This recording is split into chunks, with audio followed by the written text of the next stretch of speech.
বন্ধুরা, আমরা অনেক সময় পজিটিভলি জব সুইচ করি, আবার অনেক সময় আমরা নেগেটিভলি জব সুইচ করি। মনে করেন আপনার কোম্পানি আপনাকে ছেড়ে দিচ্ছে বা এমন একটা সিচুয়েশন ঘটেছে আপনি নিজেই জবটা কুইট করছেন। এমন সিচুয়েশনকে আমরা নেগেটিভলি জব সুইচ বলি।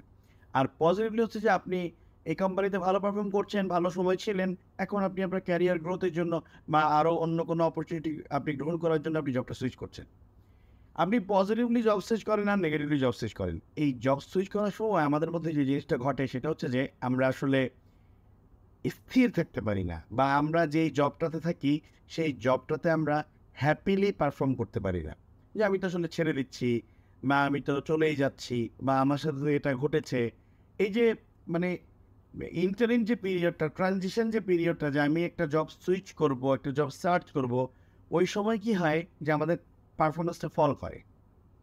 এটা করা যাবে না। আপনি যখন জব সুইচ করছেন, তখনও আপনাকে এটা মনে রাখতে হবে যে এইখানে আপনি বর্তমান কোম্পানিতে শেষ দিন পর্যন্ত আপনি এই কোম্পানির এমপ্লয়ি এবং আপনি পেইড।